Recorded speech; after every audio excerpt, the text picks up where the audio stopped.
Hello and welcome to the Modern Homesteading Podcast. I'm your host, Harold Thornborough, and I'm joined today by Rachel Hester. And we're going to talk about something I don't think we've ever talked about on this podcast before, and that's dairy sheep. How you doing, Rachel? I'm good. How are you? I'm good. I'm glad to have you on today. And this is a new topic for me because, talk about sheep sometimes. We talk about goats, we talk about cows, we talk about things, but I don't think we've ever specifically talked about dairy sheep. And I definitely want to hear how you got into focused on that. But before we get into that, I'd like to hear your story about what got you into homesteading in the first place. Sure. Well, my husband's grandpa has a farm in Alabama. He has about 40 acres. He has baldy cows. So Kyle grew up going to grandpa's farm and working cows. So he always wanted to have a small acreage with some cows like Pap. And my homestead in South Dakota for a very short amount of time. It was not an enjoyable experience. And I was like, I'm never doing agriculture again. So when we got married, my husband was like, well, we're going to have a delightful little farm. And I was like, okay, I'm trusting you. But I didn't want to do row crops or a typical farm per se. I was like, if we're going to do this, it has to be pretty. It has to look nice. I mean, we can't have brown chickens. We need parakeet chickens or whatever. And we were really planning on this not happening until he was retired and this was like our hobby type thing. But he donated some bone marrow right after we were married and it actually destroyed his health. So very long story short, I ended up going to school for nutritional therapy just so I would know how to support his health. And in the process of that, I learned about, our broken food supply and sourcing your food and, the importance of how your meat and your vegetables are raised and how that affects our health on a daily basis. I learned about Joel Salatin for the first time. So I went and checked some of his books out of our local library. And I remember the night I said to my husband, you got to listen to this. And I read him an excerpt out of The Sheer Ecstasy of Being a Lunatic Farmer. And Kyle looked at me and he's like, could farm like that? And I said, yeah, I wouldn't mind doing it like this. I mean, he talks about earthworms dancing. I can get behind earthworms dancing. So we've been talking about getting our first house at that point. And he's like, well, we'll just get like an acre or two and we'll just, get a couple chickens and you can have a big garden and we'll go from there. And we ended up getting a foreclosure with 8.5 acres. And, we got the entry-level drug livestock chickens and then I added some ducks because I like cooking with duck eggs. And then we had to have guard geese because vultures kept getting our ducks and chickens, and we had some beehives. And then we were looking at goats because if you homestead, you get goats. I don't know why, you just do. But that was in 2020. You get them and then they get out and then you change your mind. Yeah. Yeah, exactly. It's like that's level 2 with the homesteading world. It's level 1 is the chickens and level 2 is the goats. It seems like how it goes. And then level 3 is you get rid of the goats and you try something else. But our starter flock ended up dissolving into the ether with all the lockdowns in 2020. So when other people were panic buying toilet paper and spaghetti noodles, I went and panic bought 2 sheep because we're in Kentucky and everyone deer hunts. And I was like, well, we've got eggs. We've got Amish friends who love us. So surely they'll keep giving us milk, but we don't have red meat. So if we get sheep, then I'll have meat. We could get milk if we need to from them, and we'll have yarn. We'll have wool, and I knit, so we'll have clothing. So I mean, I'm looking at the rationale. Probably wasn't the best in the world, but it was 2020. We were all panicking. So we got these 2 sheep, and we had them for a couple of months. And my husband was like, I think I like sheep better than I think I'd like goats. And that was fine with me because, like I said, I spin and I knit, and I was like, okay, well, I'll get some more sheep. So by the end of the year, we had 8 sheep, and we bred all of them. And that spring, I started milking all of them. And I mean, some of them were dairy breeds, but most of them were non-dairy breeds, just because we didn't have access to the ones you're quote supposed to milk. And So we just started milking them that spring, and we noticed that some of the sheep had more butter fat and some had less butter fat but larger content, and some were more cooperative to being milked, some others were less cooperative to being milked. But I mean, at the end of the day, we got milk from all of them. And I didn't think I was doing anything super special. I was just, stuck at home and bored and wanted milk. And as I started talking to people and telling them what I was doing, they were like, that's really cool. Okay. Who told you could do this? And I was like, well, I mean, when I was on the mission field in Eastern Europe, they just always had sheep milk cheese. And I figured you had to have a sheep to have sheep milk to have sheep milk cheese. So I figured I'd try it. And apparently that's a popular life choice on my part. So, Wow.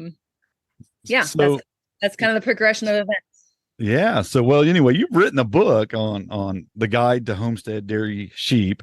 So you know quite a bit about it. You've been doing it now. You've really dove into it. It's something you're really you're into now, really big. So Yeah. you had all these sheep. Which ones were actually considered dairy sheep, and which ones aren't?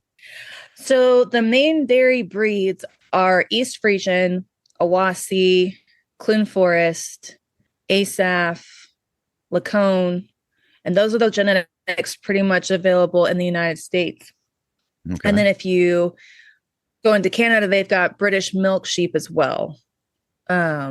And then, if you go into Europe, there's a ton more breeds. So they're considered dairy breeds because their lactation is longer.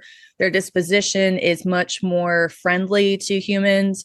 They have larger udders. They have longer teats. They don't dry up their milk as quickly when you take the lambs off of them. Okay. So they're just more, it's kind of like the difference between an Angus cow and a Jersey cow. Like they just have been kind of bred for different things. But I mean, you can milk an Angus cow. It just, you may not enjoy the experience as much as if you milked a Jersey. So, so then the other breeds I have are more wool breeds. So, with a dairy sheep, when they eat protein, they tend to put that protein into their milk supply. So their wool is considered less fine versus a wool breed. Like they put their protein into their hair, so they produce less milk. Okay. Well, why choose sheep for milk? I mean, you can go cows or goats. You didn't really like goats. I get that. But what made you go with sheep for the milk? Is there an advantage to sheep milk that you prefer? Is there something about it you like better? Yeah. So like I said, I'd eaten the sheep milk cheese overseas in Romania. And I really liked the taste. It was sweeter, it was nuttier, it was creamier. And we had switched to raw milk several years ago. Organic, A2, Jersey, all the buzzwords. Mm-hmm. And that did address some health issues. Well, our cow herd share dried up, and we had to switch to a goat herd share just to get raw milk at that time. And we just noticed on the goat milk, we had more health issues clear up on the goat milk. The problem was there was no butter fat in that goat milk. Like it felt like we were drinking skim milk. Now I know some people are like, well, you just get some Nigerian dwarf milk and add it into the larger breed of goat milk, but we didn't have any at the time. We didn't have access to that at the time. So it was just really, really thin, kind of watery milk compared to the Jersey milk we were used to. And we just wanted more of that fat content for taste preferences. Mm-hmm. And once goat milk gets older, if you don't process it just right, then it just tastes really goaty. And we just didn't enjoy that. So I was looking at the sheep milk mainly for preferences of, taste and texture and that kind of stuff. But then once I started doing research for the book, because people kept asking me like, okay, well, what's the difference besides taste? What's the difference besides fat content? Like, is there a difference? Like, there's gotta be, because they're two different species. And so I started doing some homework on it, and there's actually some like molecular differences between goat milk and sheep milk and cow milk. And sheep milk actually ends up being the most healthier of the three milks. Okay. It just has a much higher mineral content, a much higher fat content, much higher protein content. The B vitamin content is out the wazoo. So, I mean, if you look at it from a nutritional profile, it actually is a really healing food. Okay. Yeah. Comparably, how much milk do you get out of a sheep compared to a goat? Is it pretty close to a goat? About the same, maybe? Well, it depends on the breed because I know some goats you can get a gallon a day. Yeah, Um, I'm talking about the dairy breeds, like a Nigerian or something. Yeah. Well, how much do you right. get out of a So sheep? I'm with curious. the yeah, so with the East Frisian who's been really, really, really selectively bred for milk production, and you've got them on corn and soy, an East Frisian can give a gallon a day. Okay. And you really got to baby those. I personally don't want all the high maintenance of babying them to get that much. So I get more like a quart a day, but Hmm. I'm not feeding mine any corn and soy just because I can't digest it. Right. Okay. So, yeah. So if you had a small flock, you could have a decent amount of milk every day. Then, yeah. Yeah. Yeah. I mean, if you had, I know some people, they have like two or three East Frisians, and I mean, that's all the milk that they need for their family Sure. with just Oh, that's yeah. What is the maintenance like on these though? I mean, it's got to be higher than a goat. I mean, just with all the hair. well, yeah, I mean, sharing intimidates quite a few people, which just makes me sad because I love wool. Like I love wearing it. I love working with it. So you do have to shear the sheep, which it's not as hard as people think. I mean, I've literally just grabbed some kitchen shears and thrown my sheep in the milking stanchion and just started snipping.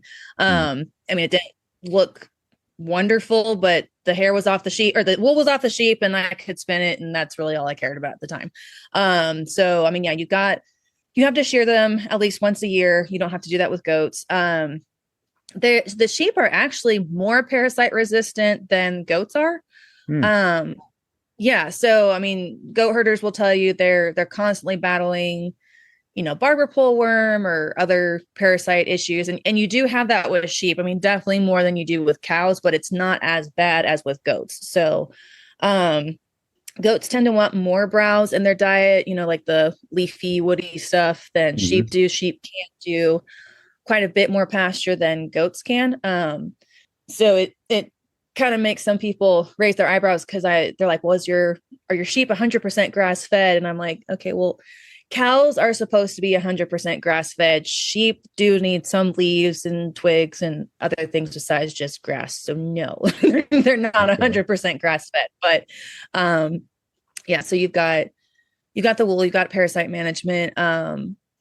Lambing is notorious for being high maintenance as well, which I just made sure to get really healthy stock. Like I got sheep that I asked the previous owners, how much help did they need during lambing? What were any issues you had? And from my experience, if you've got sheep with good genetics and you're giving them the nutrition they need, lambing isn't the nightmare it's purported to be.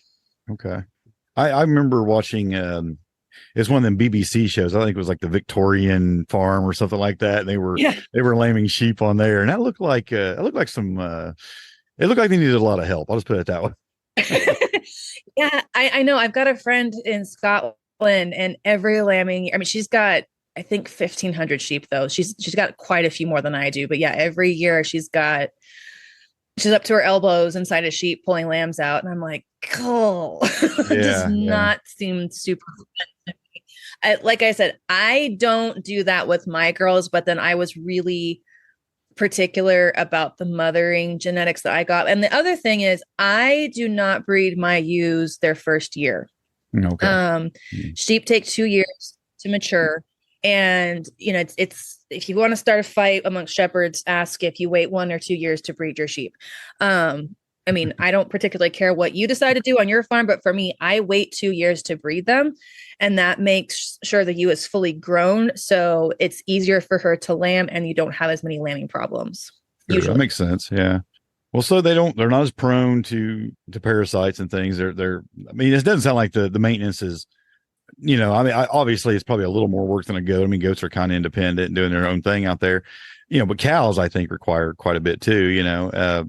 It sounds like it sounds like a good choice for folks that could get the dual benefits of the wool and the milk.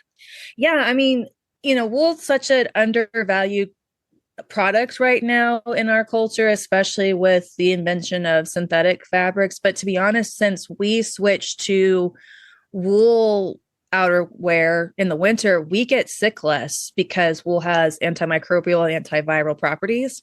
It wicks away your moisture. So if you're outside and you're, loading feed sacks and get all sweaty, you don't tend to get overheated and chilled like you do with synthetic fabrics because the wool wicks the moisture away and it evaporates. So, if nothing else, if you have wool sheep and you shear them and you don't know what to do with the wool, if you mulch your garden with the wool, they're doing studies right now on how much healthier plants are when they're mulched with wool.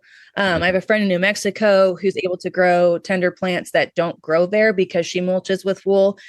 And it keeps the moisture in. And conversely, my friend in Scotland can grow plants that typically won't grow that far north because of the cold, and it's mulched with wool and it's just fine.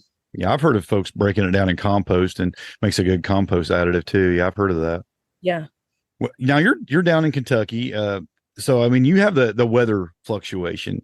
I mean, how do sheep handle the temperatures? I mean, cold, hot. I mean, I would think they handle the cold better than the heat, but I don't know that for a fact. How do they do? So they handle cold very well. They handle wet very well. They just can't do cold, wet, and windy. So I mean, we have 3-sided shelters that we move with their paddocks that they can go into if they want to get out of the weather.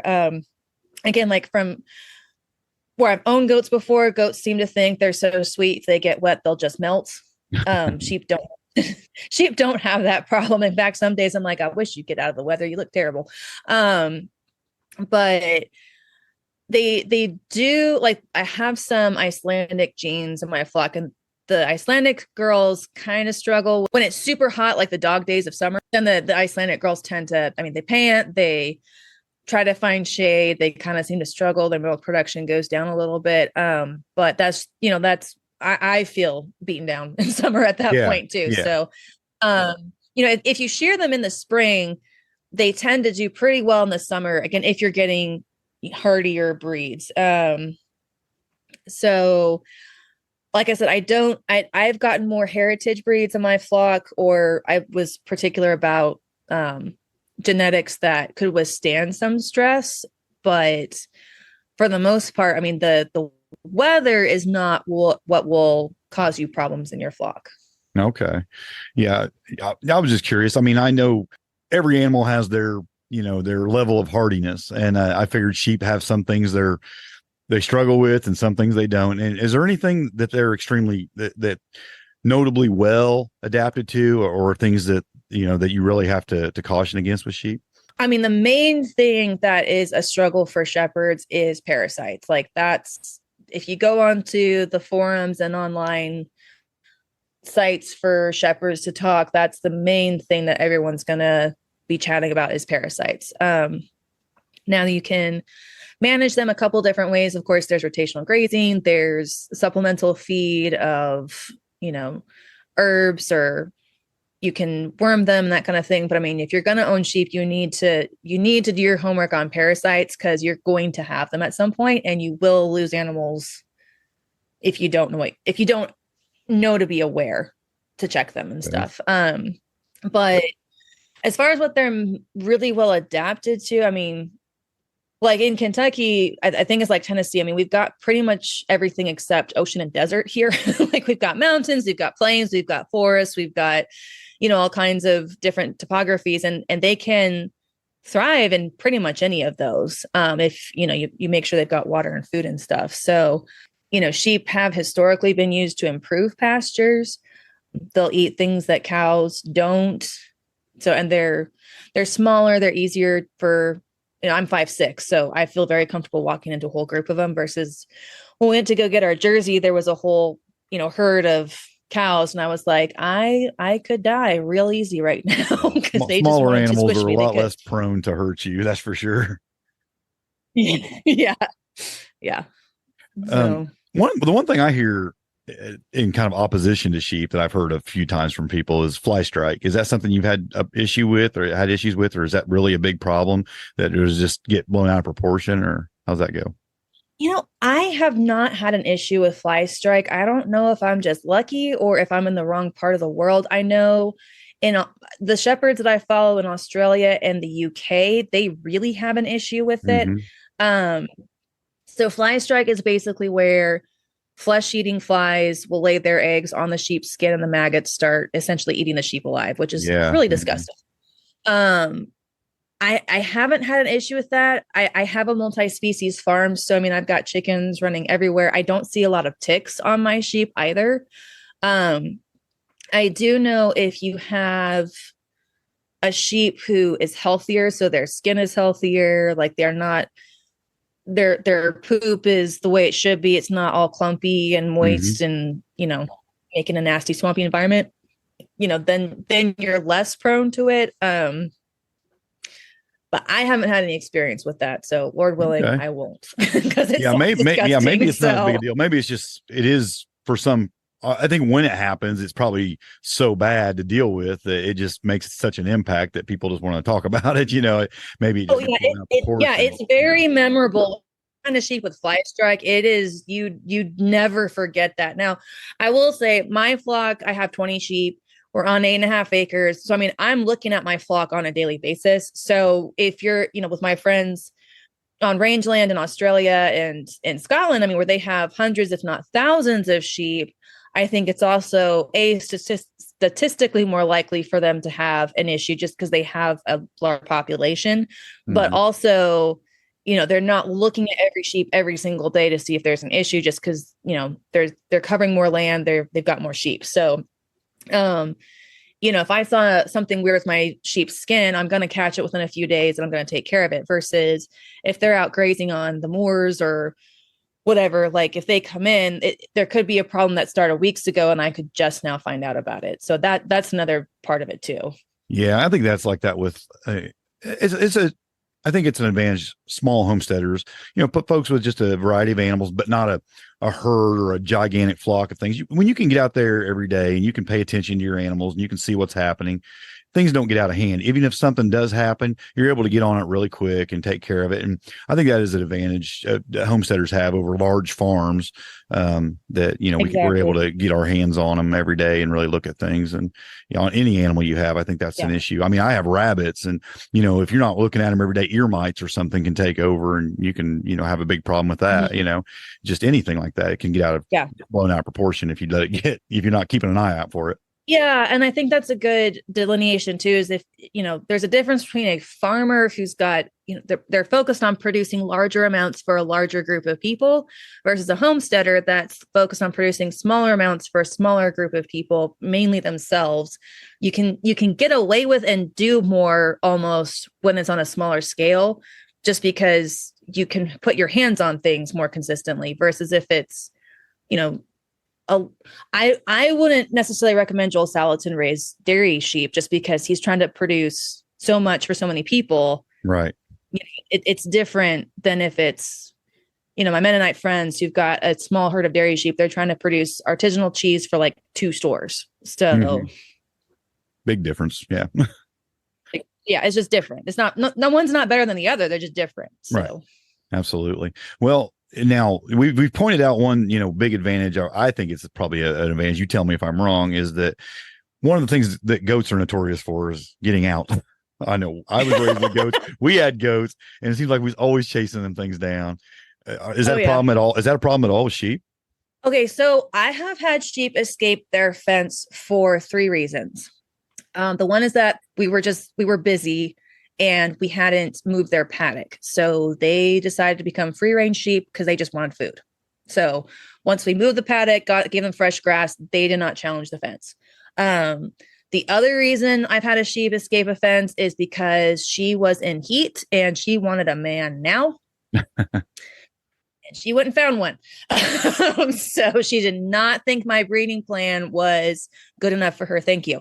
And then the other reason the sheep escaped was she was a new ewe.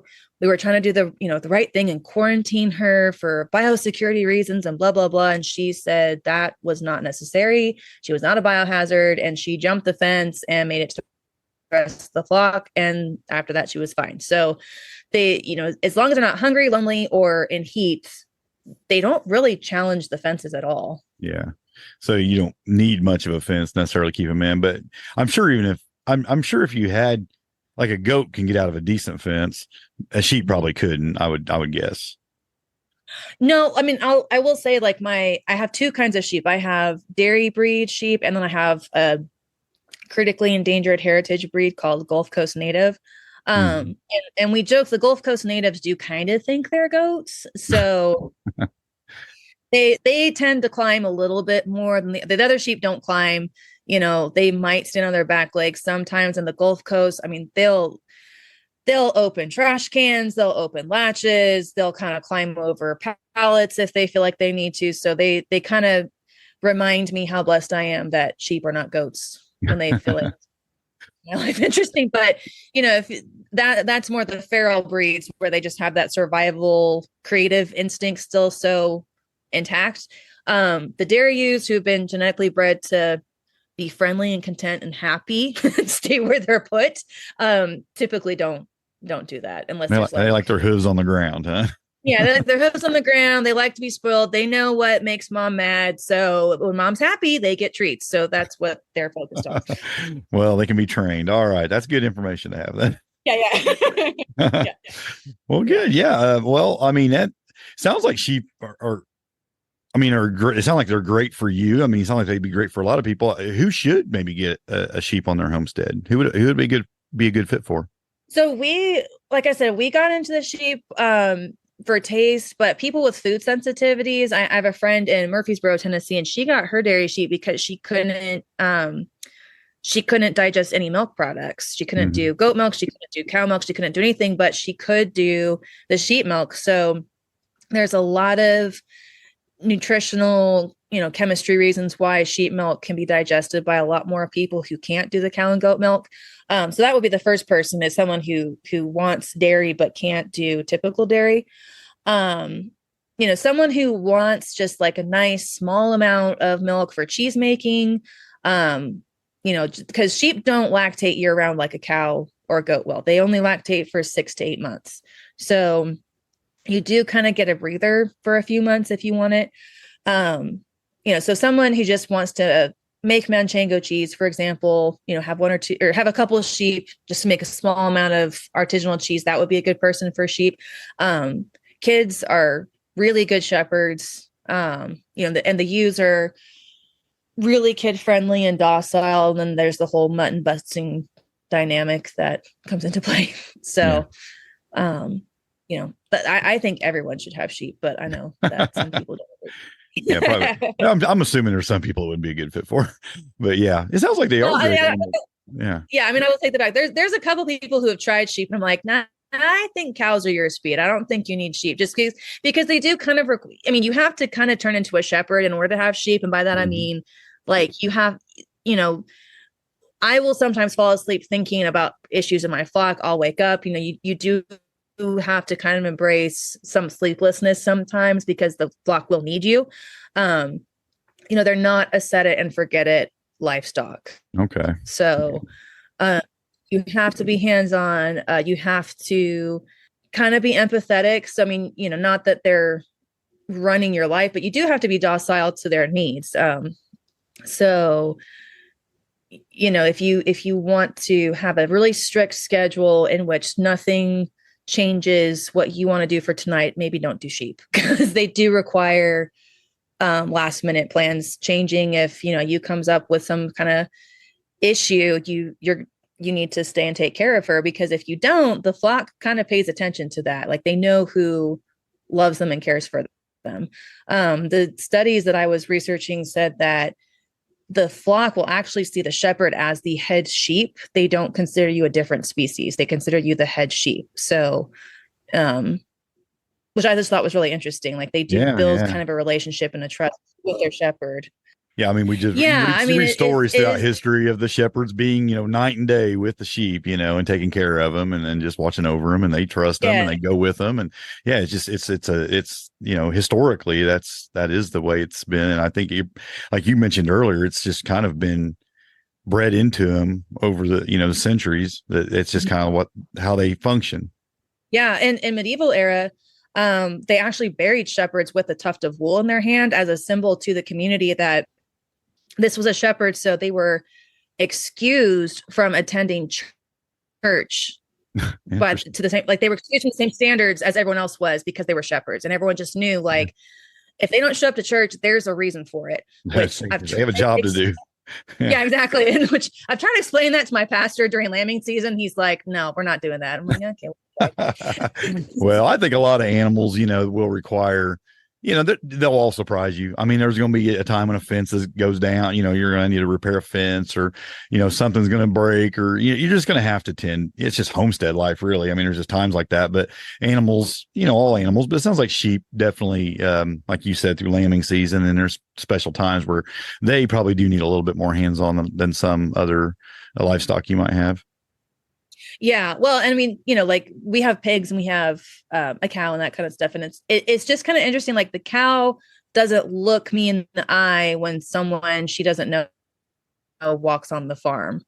Like the pigs aren't looking to me for reassurance if they hear a dog barking. So, I mean, like all animals need stewarded, and they need, cared for, and they need their nature respected. But the sheep and the shepherd do have just a different, if you're like, no, I'm just gonna, do what the book says and then not really get emotionally involved. It's like, well, maybe don't do sheep, because they are the most delightful, wonderfully fulfilling heartbreak you're ever going to have. So I guess I should ask you this earlier about when it comes to milking them, but like you have to breed them and then they start producing milk. Right. And how long will they generally go in producing milk?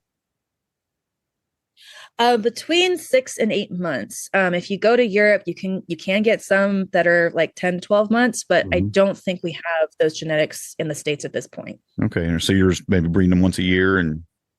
Yes. So you typically breed them in the fall. They do spring lambing, and then you milk through the spring, summer, typically dry off around fall, and then restart the process. Okay. Interesting. So you're producing a lot of lambs. What do you do with those? Are you just expanding your herd, or Well, we were expanding for a minute. We were planning on eating them, but I actually have sold most of them. I mean, if we want to eat if we want lamb meat, we kind of have to hide them in a corner and reserve them for us, because we're selling breeding stock so well right now, because dairy sheep more popular, and there's of course the whole homesteading tsunami that's been taking place the last 3 years. So we butchered one this spring, and we were gonna butcher a ram lamb, but then someone came over and was like, no, I want to buy him. We're like, well, okay, I guess we're not going to eat him then. So you're asking folks not to reach out to you to buy any lambs, because you want you want to be able to eat some. What you're saying? Right. Okay, gotcha. I was curious about that. Well, the other thing, go ahead. I was just gonna say, I was just curious about that, because I didn't know if you were eating them. I didn't know if you were selling them. I didn't know if you had a business that you were just in the business of creating new flocks for other homesteaders. I know some folks go that route. Yeah, I mean, emotionally, it's easier to sell the lambs to other people wanting to get started, just because the dairy sheep especially are just so dang friendly. It's like, oh, could you just be more hateful, please, so I can eat you? But I will say, I mean, people say that they want hair sheep because they don't like the flavor of a wool sheep. And I found the opposite to be true. I would like a wool breed lamb chop any day of the week before a Katahdin or Dorper lamb chop. Really? So, I mean, the meat is really good. The Gulf Coast native lamb meat is on the arc of taste. But again, I wouldn't know, because people keep buying my lambs. So I really love that this is basically it's a triple purpose animal. I mean, it can provide meat, it provides the wool, it can provide milk. That's really neat. I mean, as a permaculture person, I love this, function stacking, this multiple purposes. I mean, I think that makes for a great animal for the homestead. Yeah. And I mean, their manure is cold. So, I mean, you can put it directly on your garden and get some much nicer tomatoes for. Yeah. Yeah. And even just like pasture management, they probably work really well for that, for the paddocks, and just keeping the land really healthy and moving them around, and yeah, getting their manure on the ground, and then what you can maybe even add to a garden or compost. That even, yeah, that's even better. So yeah, I think that they have multiple purposes. They sound like a great animal, really. Yeah, especially with small acreages where you really need all the bang for your buck that you can get. Like I have some friends in Florida, they have 1 acre and they have dairy sheep. Okay, that was going to be my next question. Like, what kind of acres do we need for say a couple of them? What do they require? Just an acre less? Yeah, I think it's I think the formula is 4 sheep to an acre. Really? Wow. It depends on, obviously your acre, like what's on it and how's your Sure. food situation. But yeah, ballpark is 4 sheep to an acre. So I mean, if Wow. you just had 1 acre, you could feasibly have 2 ewes and a ram and a castrated ram, which is called a wether, because the rams do still need some companionship. So Hmm. but I mean, you could very feasibly have a small dairy herd, and then you would just butcher or sell off the lambs each year if you had an acre. Yeah, well, I think there's a lot of homesteaders in that boat there that are probably listening to this, and they're going to be like, okay, that's exactly what I have, and that sounds like that'd be a great animal, because it's not enough room for, it isn't enough pasture for a cow, and maybe they just don't want the headache of dealing with goats. It sounds like the sheep would just be the perfect animal in that situation. Yeah, I mean, like my friends in Florida, like they're not technically in agricultural land. They're technically zoned in residential. It's Hmm. just it's Florida, so it's weird. So, everyone's got like Sorry, really folks from big Florida, we yard didn't full mean of farm. that.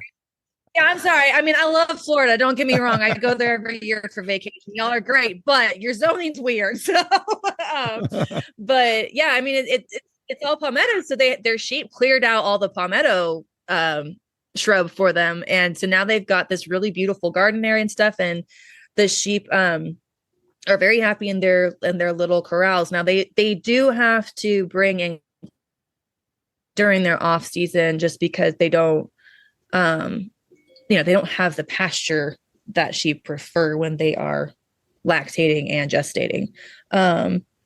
So and that if you had wanted sheep on less than an acre or less, you would probably need to still import some feed in the form of hay or alfalfa or something like that. Yeah. Well, yeah, it sounds like, it sounds like the care for them, even if you had small pasture, with the input of what you'd have to bring in, could be pretty low as far as what they would require. Interesting. Yeah. Yeah. Well, I would love to hear Yeah, I about mean, the book you my friends wrote, wrote though. quite a I'm sorry. Yeah, we are jumping yeah. over each other back and forth. We got a little bit of lag, don't we?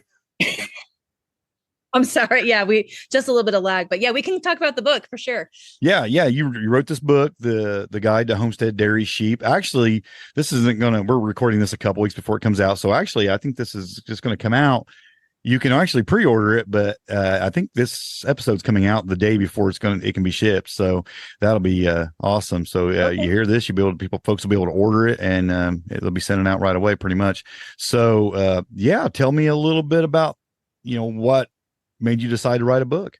Yeah, so it was actually kind of funny because it was Homesteaders of America's fault and Beth Daugherty's fault, and some random person at Homesteaders of America's fault.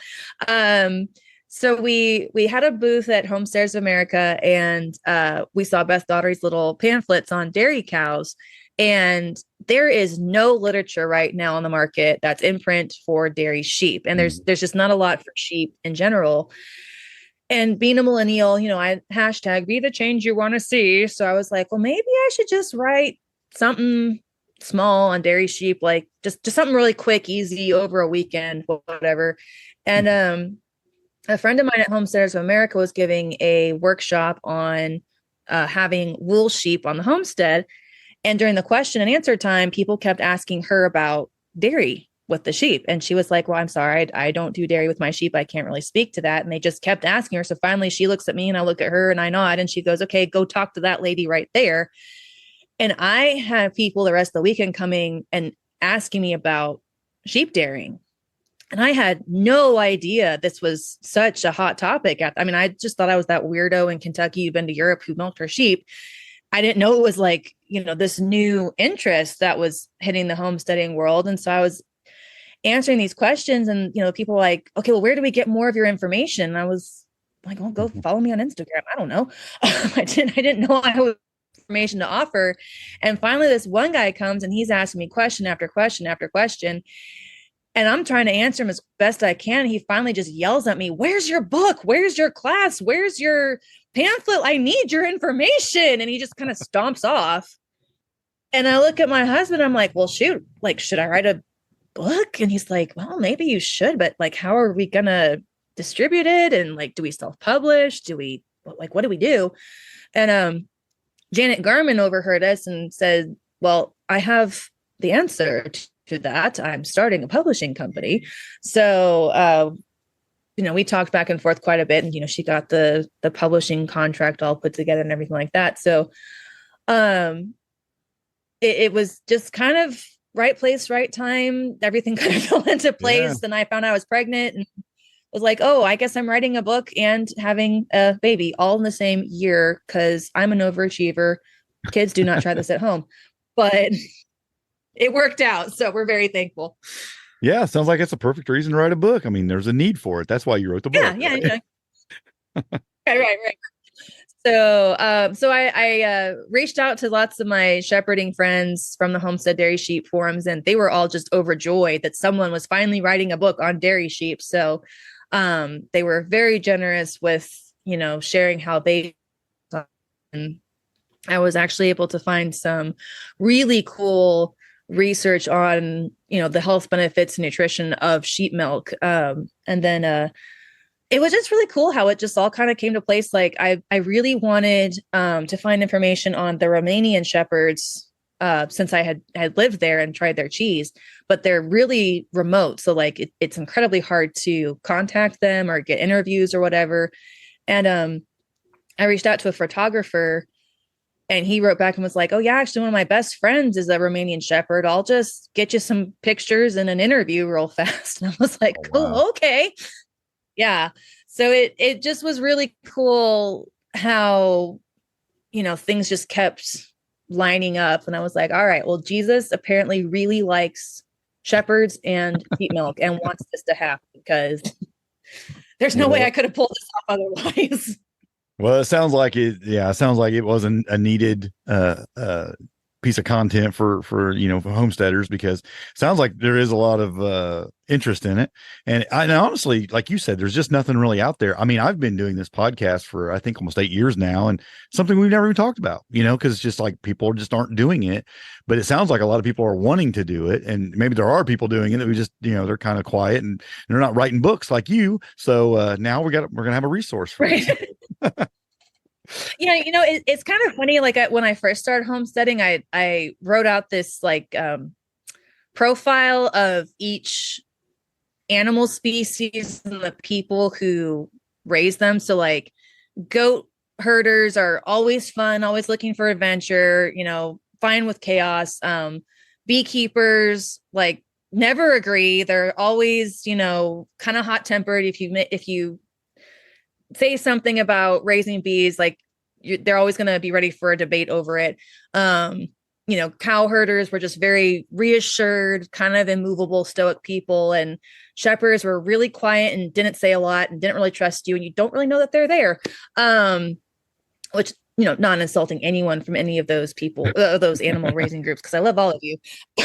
But it was just funny when I was trying to learn about sheep, I'd ask questions of shepherds, and I would send out these messages and make posts and ask questions, and no one would say anything. And I was like, y'all are rude. What is going on? But then once they decided I was okay, then it was all fine. We were all best friends. And I joked with my one friend with shepherds. It's, if you make friends with a shepherd, it's either your family and best friends for life, or you never speak to each other again. Like there is no middle ground.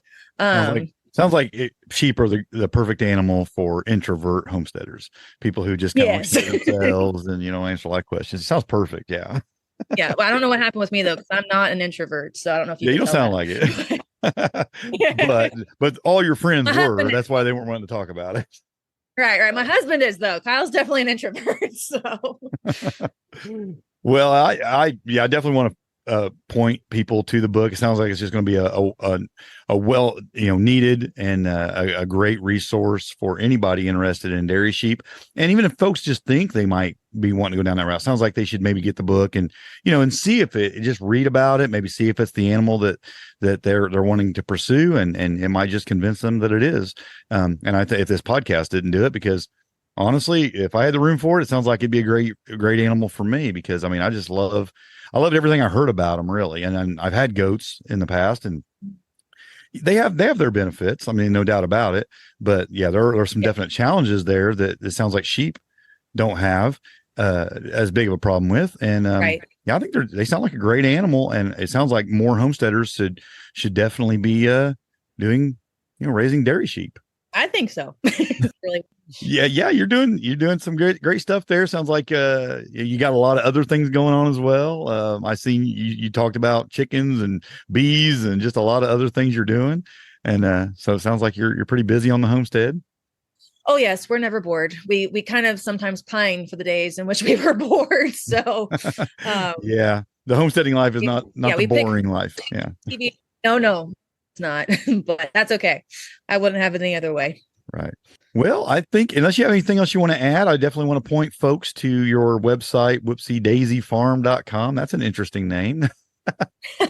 I know. We didn't think we were doing anything special with it, but that's been a very popular farm name. Yeah, I like it. So I'm glad we stumbled. Yeah, well, I'll have that in the show notes. We'll have the link to your, like I said, they'll be able to pre-order it, or it'll be really close to it coming out. So they'll get it right away as soon as they order it. Once the podcast episode comes out. And yeah, unless you have anything else you want to add, we'll wrap up. Is there anything else you want to throw in there? I would just say, if you are interested in milking sheep, go for it. Even if you have hair sheep, I spoke to several shepherds who milk hair breed sheep. So if you've got Dorpers or St. Croix or Katahdin and you want to try sheep milk, I'd say definitely go for it. Sheep have a reputation for being stupid and stubborn. And while they can be stubborn, they definitely are not stupid. So if you want to train them to be milks, you definitely can. That's great advice. And it sounds like, folks, maybe just jump in. I think with most animals, you learn, you get a book, you watch some YouTube videos, you talk to a couple people, and then you just go for it. I mean, the best way to learn is just get started.